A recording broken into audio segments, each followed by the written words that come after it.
We'll probably start a little bit after 7:30 just to get everybody in. Still waiting on a couple people.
Alrighty, got a couple more in, so just let y'all know I'm gonna start a little bit later just to give everybody a chance to um join in.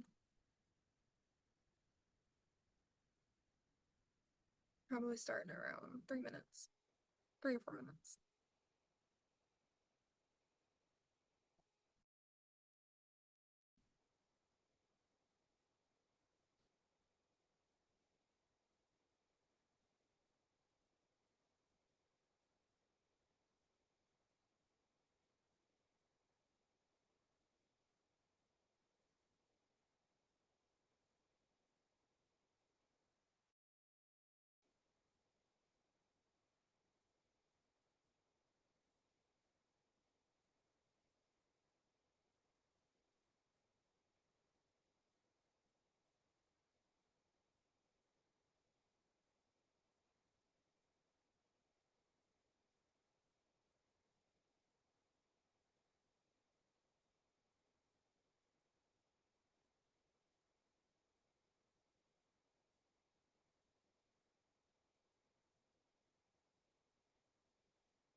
One more join. Good deal.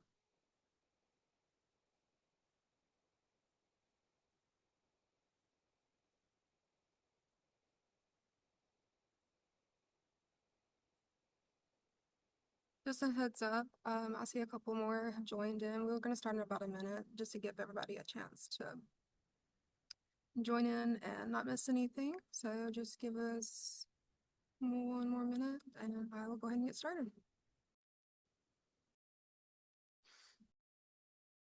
Tell you what, I'm going to go ahead and share my screen. So just give me a thumbs up if you can see it.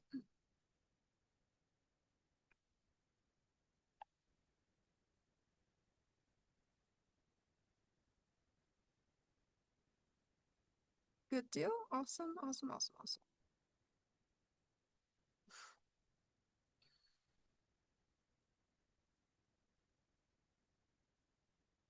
Thank you, thank you, thank you. If anybody can't see my screen, just let me know and I will do my best to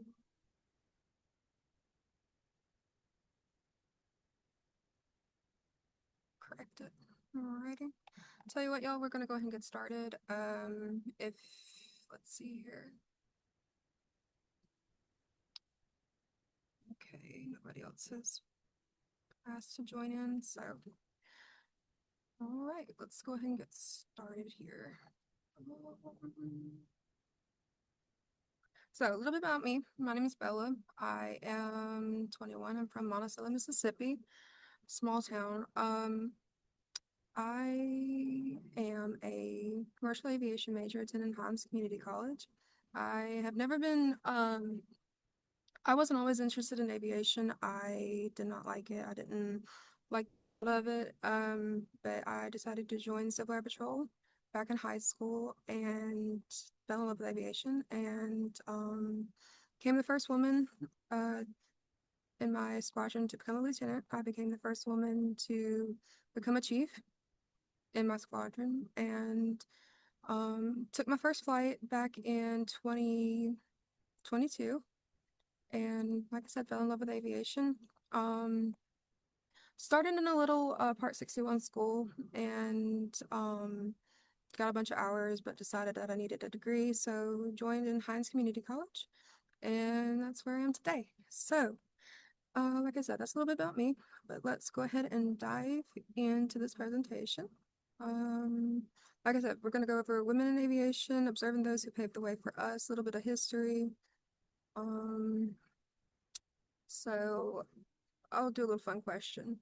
Who do y'all think was the first woman to fly? And it's not the answer you think it was. You can go ahead and type your answer or just unmute and say who you think it was.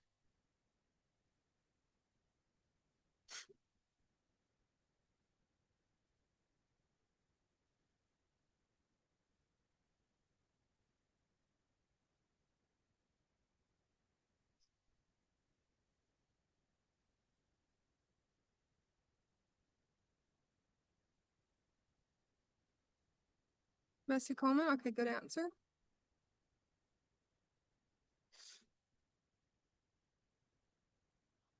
All right. It was actually, her name was Marie Elizabeth Thilb.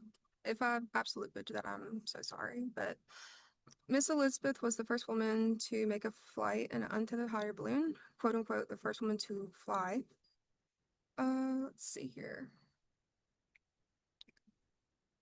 See. Not much is known about Miss Marie. She was born in Lyron, France in 1757. 8 months after the first crewed balloon flight, Elizabeth flew with a, let's see, Monsieur Florent on board a hot air balloon, christened Gustave in honor of King Gustav III of Sweden to visit Lyon. She was an opera singer and dressed as a Roman goddess and sang La Belle Arsène, and she was credited by Florent with the success of the flight, both because she fed the balloon's firebox en route and exhibited her remarkable courage. The flight lasted 45 minutes and traveled about 3 miles and reached 8,500 feet. Let's see here. Tell you what, let me do this.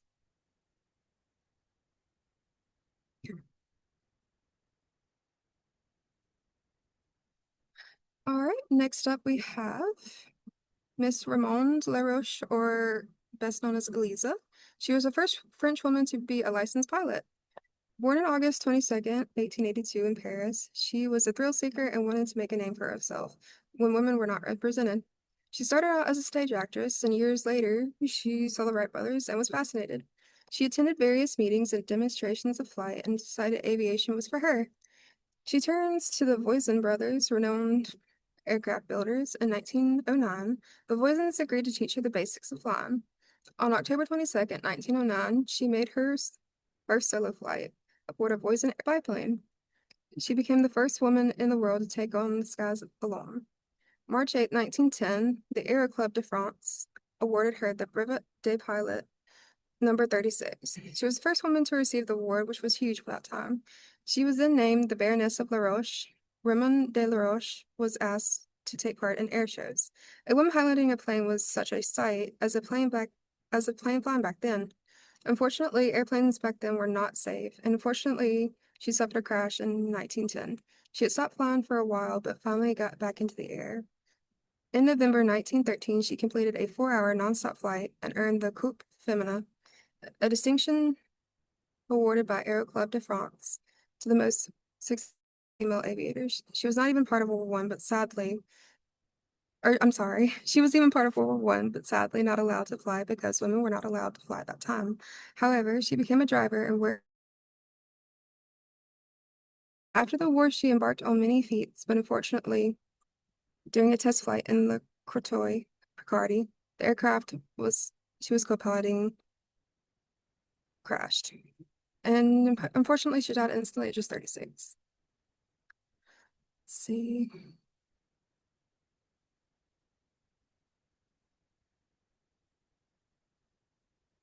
And next up, we have Miss Harriet Quimby, and she was the first U.S. woman to earn a pilot's license. Let's see here.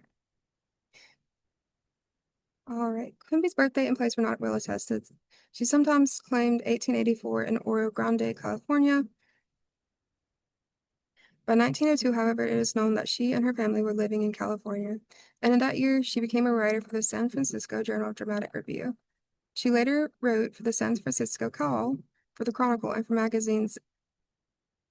In 1903, she moved to New York City to become a dramatic critic for Leslie's Weekly. She became interested in aviation around 1910 and began lessons after attending an air show at Moisant School of Aviation at Hempstead, Long Island, in the spring of 1911. And on August 1st, she became the first woman to qualify for a license, number 37, from the Aero Club of America, the U.S. branch of the Federation Aeronautique Internationale. She was the second licensed woman pilot in the world, following the Baroness de La Roche of France. For a time, Quimby flew for the Moisant International Aviators, a demonstration team from the school, but she was also continued to contribute articles to various articles. On April 16, 1912, she became the first woman to pilot an aircraft across the English Channel in the summer, after participating in several other air meets. She flew to Boston to take part in the Harvard-Boston Aviation Meet. On July 1st, 1912, while piloting her Blériot over Dorchester Bay, Quimby lost some court. She and a passenger unfortunately both fell from the rolling aircraft and sadly passed. Next up, we have Bessie Coleman, first African American and Native American. Bessie Coleman was born in I'm sorry, hold up, let me see. Okay.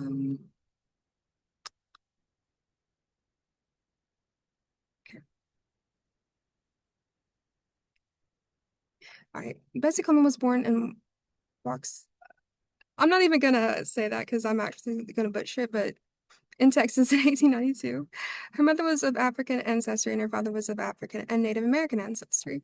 Coleman was born within the Jim Crow era and time where, sorry, a time when a racial caste system operated across the country between 1877 and 1965, in backlash against emancipation and the abolition of slavery.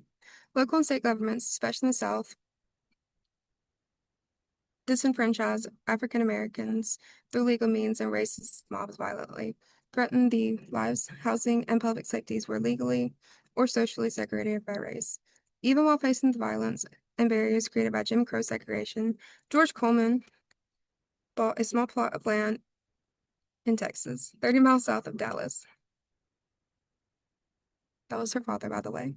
Bessie Coleman's early childhood was a happy one, spent playing on the front porch, edged by red and yellow roses, and attending church on Sundays. In 1898, Coleman started school, 2 years before the U.S. Supreme Court had established the legality of the separate but equal doctrine in schools, with the Plessy versus Farragut decision. The racially segregated school she attended was a one-room wooden building that held students in grades 1 through 8, with only one teacher for all. Coleman walked 4 miles from her home to school where she was taught reading, writing, and arithmetic, often without textbooks or even paper and pencils. Intelligent, uninhibited, and eager to learn, she quickly established herself as a star student in math. After school and a few years later, Coleman moved to Chicago and she began looking for a job.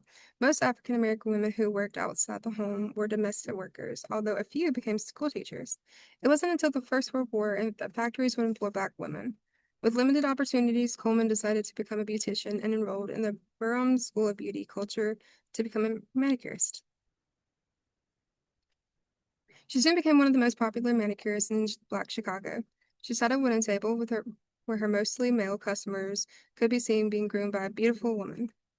While in Chicago, she became an avid reader of the African American led Chicago Defender newspaper.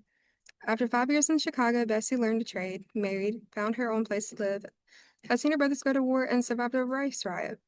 Although Coleman and her family survived the riot, it left 38 people dead, 537 injured, and left over 1,000 people homeless. Coleman sought the advice of Robert S. Abbott, the editor and publisher of Chicago Weekly Defender. On his advice, Coleman learned French, took a better paying job, and began applying to French aviation schools. On November 9, 1920, Coleman was issued an American passport and went to France. Went to the French consulate for a tourist visa for 1 year.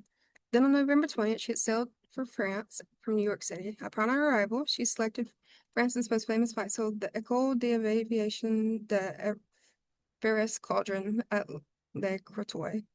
If I absolutely butcher that, I absolutely apologize. In the Somme, where she completed a 10-month course, including tailspins, baking, looping the loop. At this time, airplanes were fragile and flying was hazardous. During her training, she witnessed the danger of her new profession when an accident killed a student pilot. After several months of training and 2 weeks after the Tulsa race riot, she took the qualifying test for her license from the renowned Federation Aeronautique Internationale, or FAI, the only organization at the time whose recognition granted one of the right to fly anywhere in the world. She was the first American of any race or directly awarded these credentials. She finally returned to the U.S. and New York. Coleman traveled across the country performing in air shows as a stunt pilot. She gave speeches and showed films of her air shows in theaters and schools to raise funds for the cause. Audiences were fascinated by her performances of the loop and the figure eights in the sky. She toured Europe as well as the U.S., performing shows and giving lessons while encouraging African Americans to learn aviation. Coleman's ultimate dream was to own a plane and create a flight school for African Americans. Coleman returned to Chicago in 1922 as a triumphant Queen Bess Daredevil's aviatrix. Her Chicago debut brought 2,000 spectators of all different backgrounds. After years of flying and advocating for women of color in April of 1926, Bessie Coleman prepared for a show at Jacksonville's Field Day on May 1st. On April 28th, a 24-year-old white mechanic, William D. Wills, flew Coleman's new plane from Dallas to Jacksonville. On April 30th, Coleman and Wills took a test flight. While Wills was in the front cockpit taking over the controls, Coleman sat in the rear so she could study the field for good jump sites. She was unable to fasten her seatbelt since looking down on the field required peering over the edge of the back seat cockpit, and Bessie was too short to do so while fully seated. At about 2,000 feet in the air, a loose wrench got stuck in the engine of the aircraft and the plane flipped over. Coleman fell out of the plane and did not survive the fall. The aircraft also crashed with Wills still on board, killing him as well.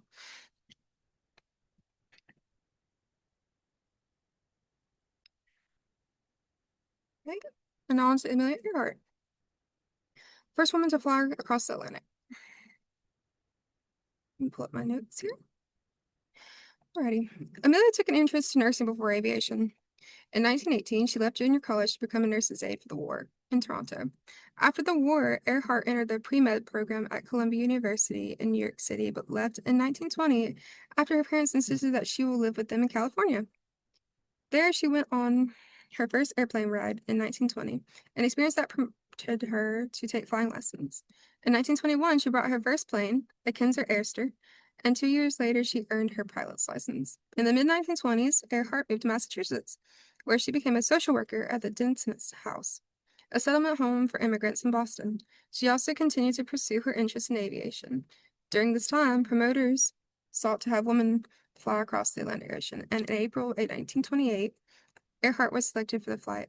Some speculated that the decision was partly based on her resemblance to Charles Lindbergh, who had become the first man to fly nonstop solo across the Atlantic the previous year. On June 17, 1928, Earhart departed Trapeze, Newfoundland, Canada, as a passenger on board a seaplane piloted by Wilmer Stoltz and Louis Gordon. Let's see here. Earhart crossed the Atlantic Ocean on May 20th and 21st of 1932. She then flew solo. Her flight in Lockheed Vega from Harbour Grace, Newfoundland, to Londonderry, Northern Ireland, was completed in a record time of 14 hours and 56 minutes, despite a number of problems. She notably experienced mechanical difficulties in inclement weather and was able to land into her scheduled destination of Paris. Earhart was known for encouraging women to reject constrictive social norms and to pursue various opportunities, especially in the field of aviation. In 1929, she helped found an organization of film pilots that later became known as the 99s. Earhart served as the first president.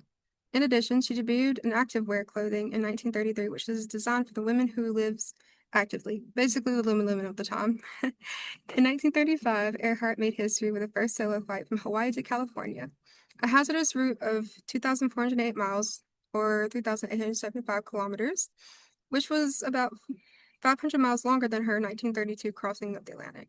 She departed from Honolulu on January 11th, and after 17 hours and 7 minutes, landed in Oakland the following day. Later that year, she became the first person to fly solo from Los Angeles to Mexico City. In 1937, Earhart set out to fly around the world with Fred Norman, in twin-engine Lockheed Electra. On June 1st, the duo began their 29,000-mile journey, departing from Miami and heading east. Over the following weeks, they made various refueling stops before reaching Lae, New Guinea on June 29th. At that point, Earhart and Noonan had traveled some 22,000 miles. They departed on July 2nd, heading for Howland Island, approximately 2,600 miles away, or 4,200 kilometers. The flight was expected to be arduous, especially since the tiny coral atoll was difficult to locate.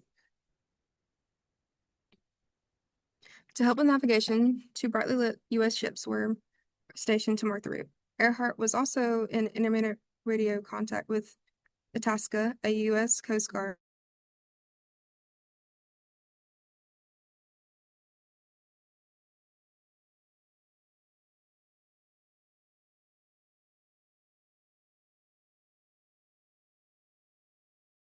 gone down some 100 miles from the island. An extensive search was undertaken to find Earhart and Noonan. However, in image showing the object, sorry.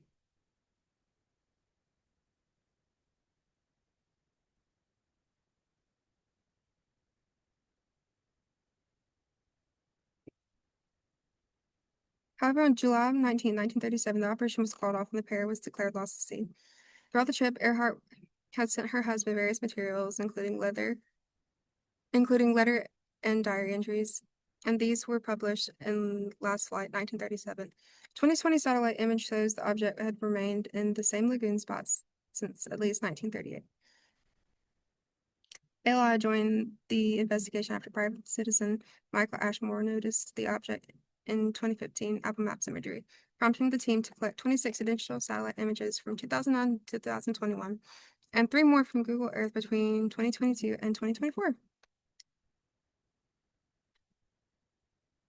The object in the satellite images is exactly the right size to represent the fuselage and tail of Electra, ALI said in a statement. It also appears to be very reflective and is likely to be metallic.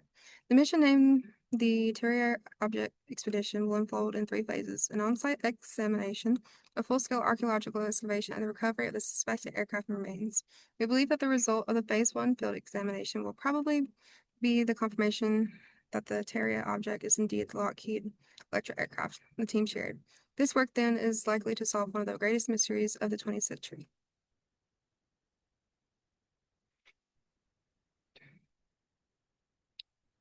We have, all right, Jacqueline Cochran,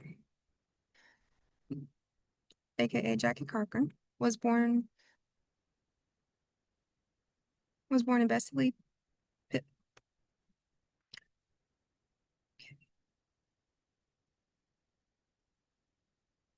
Jackie Cochran was born to Bessie Pittman in Muskogee, Florida.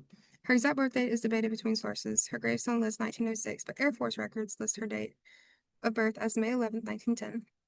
When she was 14, Cochran married and had a child with Robert Cochran, whose name she used for the rest of her life. At the age of 15, she sought a job change, left her son with her parents, and moved to Montgomery, Alabama to work in a beauty shop. Her son died 3 years later, and she divorced her husband. While in Alabama, she developed a passion for beauty and cosmetics. In 1929, Cochran moved to New York, changed her name to Jacqueline, and worked at various Saks Fifth Avenue salons between New York and Miami. In New York, Cochran developed an interest in flying. In 1932, she met Floyd Odom in Miami. Cochran told him of her desire to start a cosmetics company. Odom encouraged her to become a pilot so she could transport products and grow a new company. Cochran began taking lessons and obtained her pilot's license in 3 weeks on August 17, 1932. 4 years later, Odom and Cochran married. See. He helps finance the start of her cosmetics company, Wings to Beauty, Jacqueline Cochran Incorporated, as well as her flying dreams. As her cosmetics business took off, Cochran caught the air racing bug. She became the first woman to enter the Bendix Transcontinental Air Race in 1935. She flew the race several times and won the Bendix Trophy in 1938. By 1941, she had several speed records, worked as a test pilot, and was involved in large flying organizations. A close friend of Amelia Earhart, Cochran served as president of her International Organization for Female Pilots, or the 99s as we know today, from 1941 to 1943. As the United States got involved in World War II, Cochran transitioned to piloting military aircraft. She advocated for women to fly for the Army, as European countries were already doing, but was met with resistance from American officers. Cochran took her talents and 25 female pilots to England in 1941, becoming the first woman to ferry a bomber plane overseas. There, she trained female pilots for aircraft ferrying service to the British Air Transport Auxiliary. After learning of the formation of Nancy Love's Women's Auxiliary Ferrying Squadron, or WAFs at the time, Cochran approached U.S. Army Lieutenant Green Henry, or HAF Arnold, about a similar U.S. training and recruiting unit for female pilots. Arnold sent Cochran to Sweetwater, Texas, to form the Women's Flying Training Detachment, or WFTD, in 1942. While the organization was under the Army Corps, the women remained civilians. Cochran's organization focused on recruiting women for specialized pilot training, and the graduating women moved to the WAFs. Two organizations merged to form the Women Air Force Service Pilots, or WASP, with Cochran director in 1943. She oversaw training at over 100 bases in the missions of 1,000 women pilots, many of whom performed acts worthy of service awards.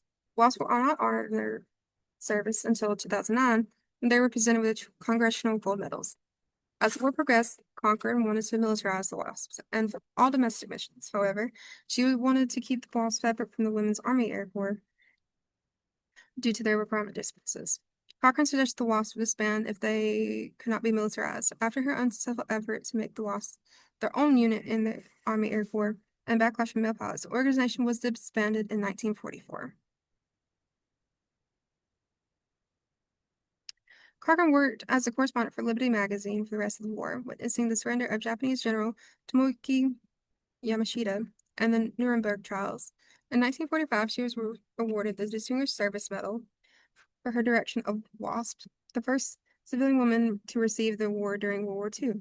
She continued her military service with a commission as a lieutenant colonel in the U.S. Air Force Reserve in 1948, as women were restricted from flying military missions until 1976. Cochran served as a consultant for the Air Force and National Aeronautics and Space Administration, or NASA, from 1960 to 1961. She financially supported the Lovelace's Clinic Women in Space program, which offered medical testing to female pilots interested in becoming astronauts. Yet she later spoke against sending women to space, possibly because she was not eligible to go herself. She continued flying as a civilian in Lockheed Lodestar. Jackie Cochran, and that's a picture of her in front of a Tu-38 Talon.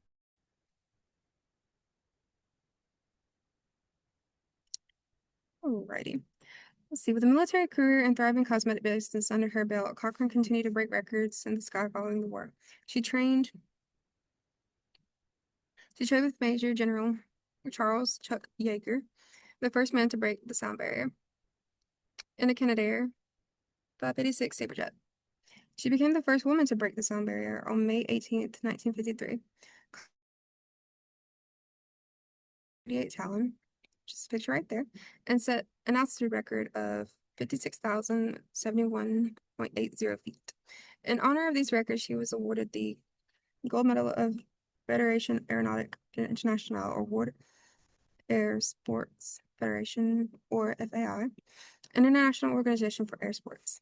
In 1964, Cochran flew past Mach 2, twice the speed of sound.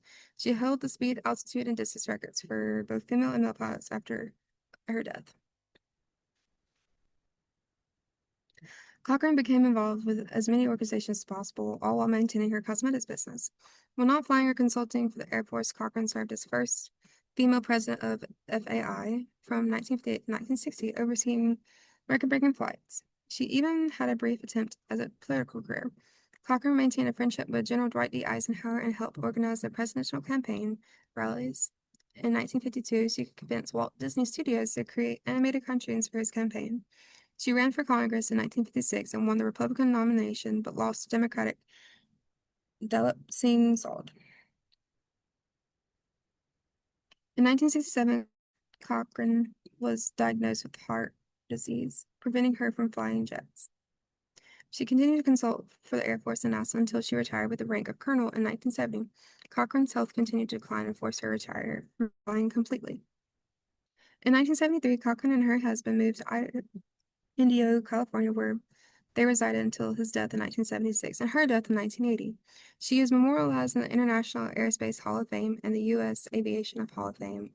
In 2004, the airport near Indio was renamed the Jacqueline Cochran Regional Airport. Cochran strove not to be the best film pilot, but to be the best pilot. She made her name known across the globe with her extensive list of accomplishments.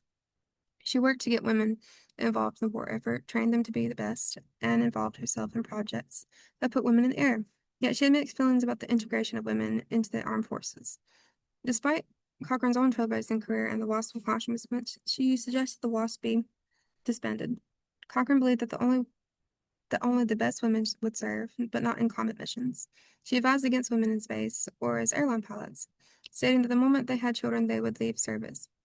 Jacqueline Cochran was an aviatrix who paved her own way in life, but her strong and varying opinions made her a complicated figure.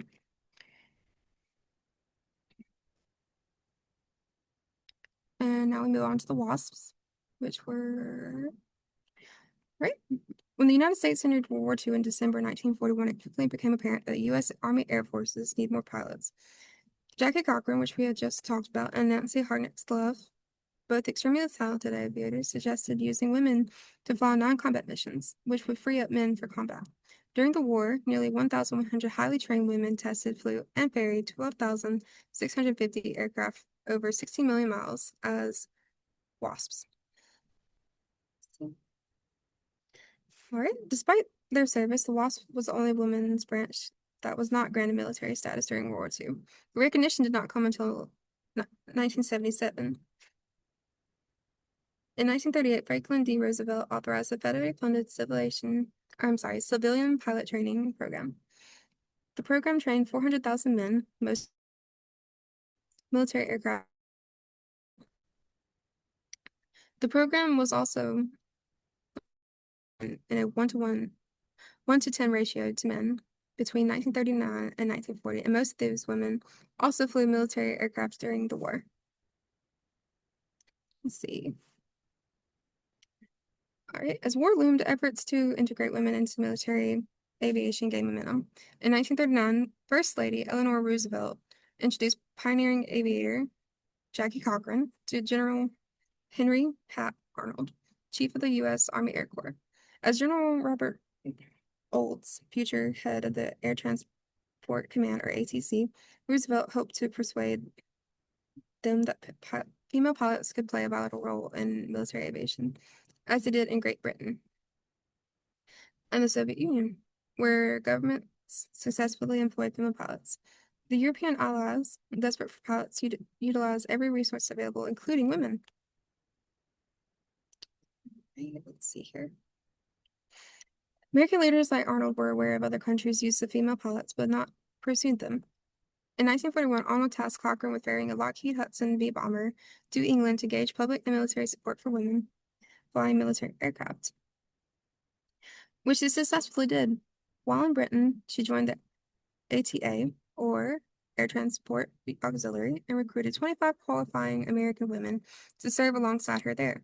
Pilot and aviation business owner Nancy Harnix Love, likewise, convinced Colonel William H. Turner, commander of the Operations Office of the Ferrying Command's Northeast Sector, to supplement the U.S. Army Air Forces with women. Turner asked Love to write a proposal for the Women's Ferrying Division and recommended that Love and other female pilots who had, by this point, volunteered be commissioned into the Women's Army Corps. Turner's recommendation was denied. So, he appointed Love as the executive of women's pilots on his staff. In 1942, Cochrane and Love independently submitted proposals in the Army Air Forces advocating for women pilots in non-combat roles. Their plans aimed to free male pilots for combat by assigning women to ferry aircraft within the United States. Arnold initially rejected their proposals, but later approved them when a pilot shortage emerged. Love led the Women's Auxiliary Ferrying Squadron, or at that time, WAFS, a group of experienced pilots, each with at least 500 flying hours, who could begin work immediately, which is crazy to think that it only took 500 hours. Back then, it takes like 1,500 now to become a pilot, or 1,500 to become a pilot in the airlines. But anyway, who could begin work immediately. Within the first few months, Love recruited 30 more women pilots to join the newly created WAFs. Cochrane, who had been in England, returned to the United States the day before the WAFS program was announced. Upset that Love's proposal had been accepted while hers was overlooked, Cochrane tried to confront Arnold, but was directed to General George E. Schreitmeyer, a senior commander in the Army Air Forces, because Arnold was on medical leave. On September 13, 1942, Schreitmeyer appointed Cochrane as the director of the Women's Flying Training Detachment, or WFTD. On October 7th, Arnold formally announced that Cochrane would send the WFTD, initially training 500 women to ferry military aircraft. By June 1943, WAFS's numbers were rising quickly as more women graduated from WFTD. Let's see. As part of the 319th Army Air Forces Flying Training Detachment, WFTD trained at Howard R. Hughes Field beginning on November 16, 1942. They trained in old planes and wore khaki overalls, any shoes they had, and hairnets. Because they never achieved military status, the women in WFTD were considered civilians and had to find their own housing and transportation to and from training. They also had minimal medical care, no life insurance, and had to fund funeral expenses for the pilots who died during training, like Margaret Oldenburg, who was the first WAF trainee to die on March 7, 1943. Let's see here. All right. Cochrane pushed for the different women pilot organizations to be consolidated into one entity. Turner objected to the merger, but Arnold agreed.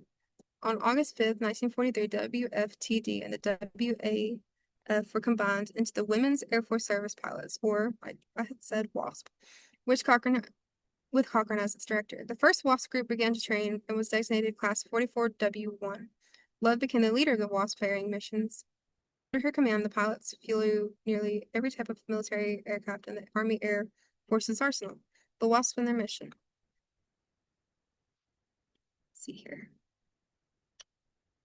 As join the WASPs were much less common for waves or WACs, but over 25,000 women applied to join it, and only 1,830 WASPs were accepted in the program. After 4 months of training the Army way, 1,074 earned their wings. These women were between 21 and 35 years old, over 5 feet 4 inches tall, and had all graduated high school. Each had their own pilot's license. They learned everything male Army pilots learned except combat training and aerobatics, and completed the same basic training as men. By graduation, they had completed 560 hours of ground school and 210 hours of flight training, learning Morse code, meteorology, military law, physics, aircraft mechanics, and navigation. Bernice, or B. Hadou, recalled that WASP did about 22 jobs at 122 bases around the country. They flew about 80% of U.S. military ferrying missions, delivering 12,652 aircraft of 78 different kinds. WASP also towed targets for simulated strafing missions and anti-aircraft artillery training. Cochrane announced the target practice as a secret mission that any WASP could opt out of, but none did. They transported new aircraft from factories to military bases across the United States, flew planes with combat wounds. Let's see here.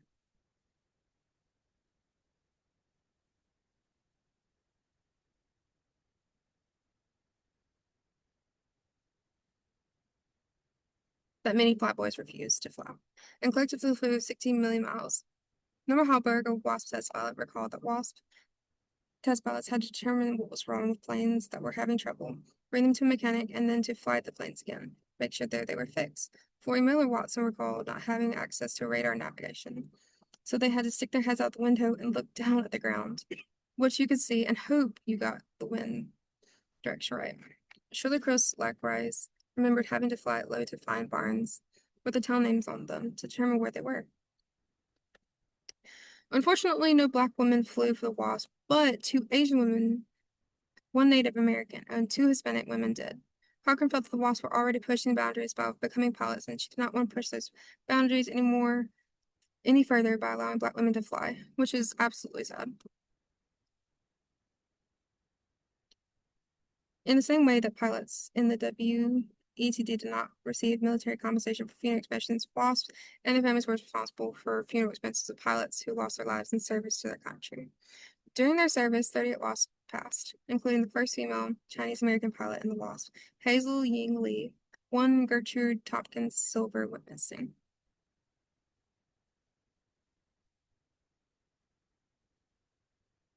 The WASP chose Pimpinella, Roald Dahl's female gremlin, as their mascot. In 1942, Wasp Bird Howell Granger, seeking to boost morale, wrote to Disney to ask permission to use the name Pimpinella because Disney held the rights and was turning Dahl's story into an animated film. Disney not only granted permission, but also sent an illustration from pre-production that became the official WASP mascot. U.S. Representative John Costello introduced H.R. 4219 in the spring of 1944 to militarize the civilian WASP as part of the Army Air Forces. But in July, the bill narrowly failed 188 to 161 as more male pilots appeared for stateside training and transport duties. The need for WASP decreased, and because H.R. 4219 failed, Cochrane suggested that the WASP be disbanded if it would not be militarized because her pilots would not have access to military benefits or veteran status after the war. Despite the WASP struggle for militarization, there were virtually no publicity about them before, during, or after the war. Cochrane and Love hoped the WASP would eventually be militarized as WASPs proved their abilities.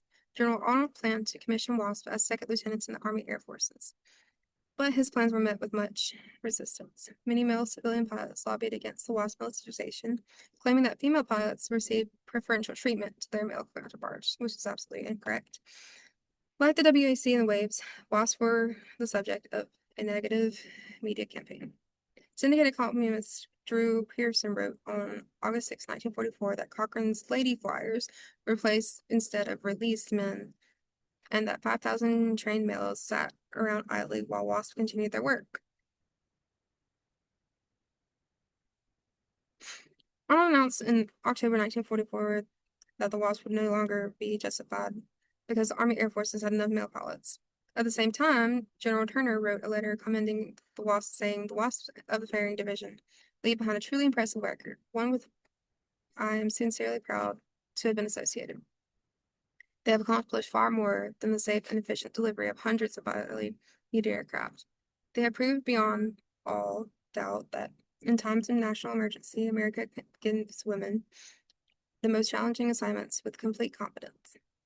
2 months later, on December 20th, 1944, the Wasps were sent home. Wasps were not recognized for their service until 1977, with President Jimmy Carter granted them full veteran status, but in 2009, they were awarded the Congressional Gold Medal. And then, despite the challenges and opportunities that Wasps faced, many, like Shirley Cruz and Helen Strapp, felt that their service changed their lives and felt honored to have had the experience.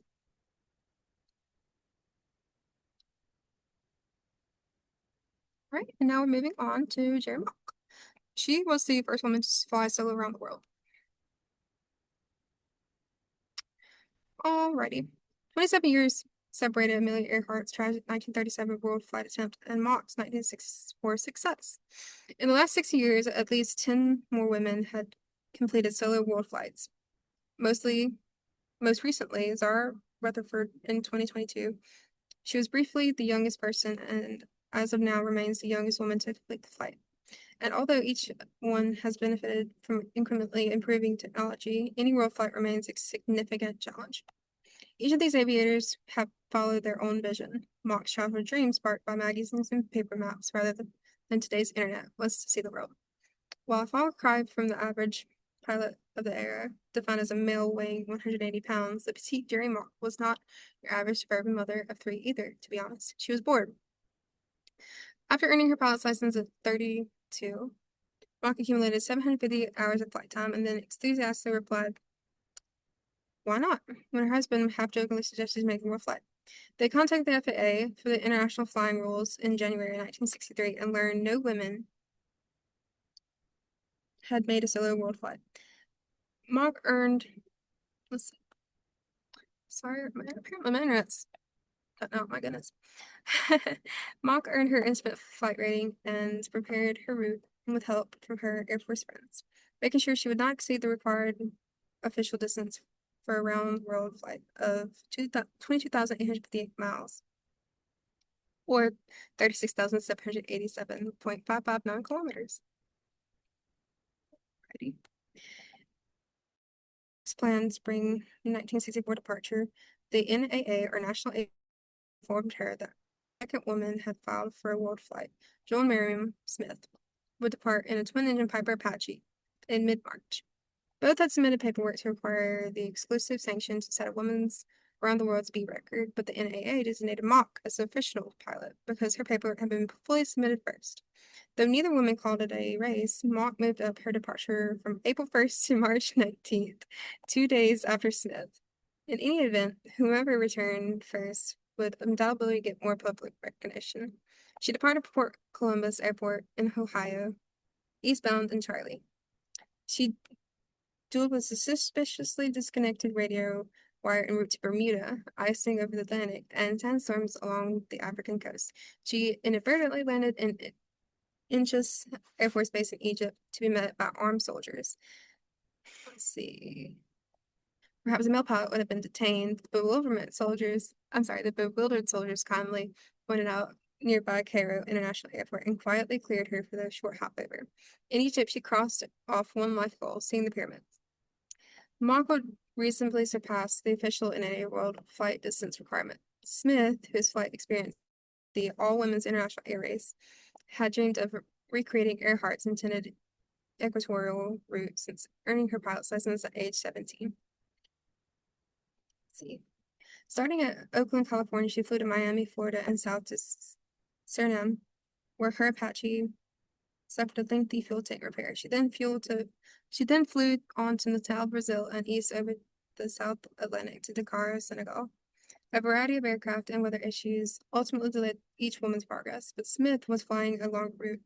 As Mott departed Manila, Philippines for Guam on April 9th, Smith was in the Mideast flying from Yemen to Pakistan.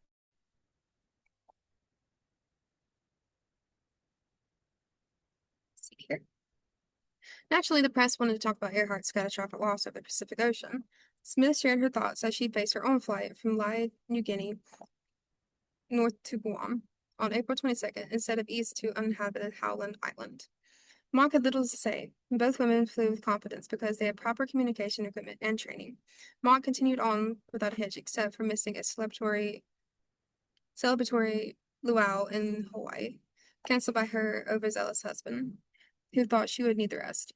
On April 14th, she flew the final and longest ocean leg of 2,409 miles, or 3,877 kilometers, from Honolulu, Hawaii to Oakland, California.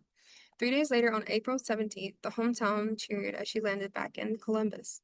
The National Aeronautics Association and the FAI certified the flight as a round-the-world speed record for Class C1-C aircraft, weighing less than 3,585 pounds, or 1,626 kilograms, sorry. And by default, a woman's speed record around the world. Mott set its total of 7 records, including first woman to fly across both the Atlantic and Pacific Oceans. On May 4th, 1964, President Lyndon Johnson presented Mott with the Federal Aviation Agency's Gold Medal for exceptional service. She later set several more speed records, flying a Cessna P-206 and courses around the Pacific Ocean. Smith completed her flight on May 10th, 1964, becoming the first person to fly around the world close to the equator. Her longest solo world flight of 27,750 miles, or 44,659 kilometers, earned her that year's Harmon Trophy for a woman pilot. Alrighty, and now we're on the last one, more recent one. Miss Emily Howell Warner, the first female pilot for a U.S. commercial airline. All right.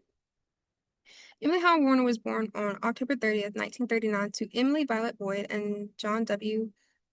Hanrahan. She attended Holly Family High School in Colorado. Warner was interested in airplanes as a child, and after graduating high school, she looked into becoming a flight attendant. At 17, she decided on a career in piloting after her first trip on an airplane. She was allowed to sit in the cockpit of a plane flying her home after a trip away from Denver. Warner said, "The pilot could see how excited I was, and he encouraged me to take flying lessons." I replied, "Can girls do that?" She started flying in 1958, and after getting the approval of her parents for lessons, the lesson cost, and this was what got me, the lessons cost $13 per week at that time. She had a $38 per week paycheck, which is absolutely insane considering the cost of today.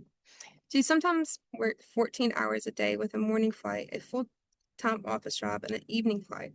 She obtained her private pilot's license and got a job as a flying traffic reporter within a year. She took a job as a receptionist for Clinton Aviation Company in Denver, Colorado to pay for instruction. She worked as a flight instructor after attaining additional certificates as a commercial pilot and flight instructor and instrument and multi-engine ratings. She worked extra maintenance flights such as delivering airplane parts for planes in order to build her IRs. She also flew with a reporter to provide traffic reports. From 1945 to 1968, Clinton Aviation Company operated at Stapleton Airport and was the first company to the U.S. to sell Cessna airplanes. It was founded by Lou Clinton and Grant Robertson. Warner initially flew for Clinton Aviation as a first officer on Convair 580s and de Havilland Twin Otters. In 1966, United Airlines contracted a test pilot program for Clinton Aviation, and Emily served as one of the 3 flight instructors for the program. See here? She was later promoted to flight school manager and chief pilot. She became the first woman to be appointed a designated FAA pilot examiner. In 1968, she began applying for a position at Frontier, as well as Continental and United Airlines. Lou Clinton wrote letters recommending her. She would renew her application multiple times over a 5-year period. In late 1972, a fellow flight instructor said he was hired by Frontier Airlines, strengthening Warner's resolve. At this point, Warner had been active in the aviation industry for more than 12 years. She had accrued more than 3,500 hours as a pilot and 7,000 hours as a flight instructor. Students she had trained were being hired with 1,500 to 2,000 hours of flight time. Let's see here. A Frontier Airlines and Aviation's first. Warner flew Boeing 737 to 200s for Frontier Airlines, such as the one pictured here. Pictured there. See? On January 29, 1973, Frontier Airlines hired her. It was 15 years after her first plane flight. This marked an opening for American women in one of the last sex-segregated occupations in civilian aviation history. When Warner was hired, there were no other women working as pilots for the major commercial airlines. By 1978, there were about 300 female commercial pilots in the United States. On February 6, 1973, Hal Warner served for the first time as a second officer on Frontier Airlines Boeing 737. The flight departed from Denver's Stapleton Airport for Las Vegas. Within 6 months, she was promoted to first officer. In 1974, she became the first woman member of the Airline Pilots Association, or ALPA. And 3 years later, she became the first woman to earn her captain's wings. In 1976, she became the first woman U.S. airline captain flying a Twin Otter. And you can see some pictures up there of her. Right? Alrighty. Okay, y'all, that's everything I have for tonight. I hope y'all enjoyed it, and I'm sorry about any technical issues or thank you, or any let's see, open up the chat here, right? Or any miscommunications. I got most of the information from reliable sources and stuff and read over it a couple of times. But like I said, sorry for any miscommunication or connection issues. Um, I'm out of town at the moment. So yeah, thank y'all all for joining in, and I really appreciate everything you do. And thank you so much. And I hope y'all have a wonderful night. And I hope y'all learned something from this. And just a final thought. Um, keep doing what y'all are doing, keep achieving goals, and keep breaking barriers. So yeah, good night. Thank y'all for joining, and y'all have a wonderful rest of your night.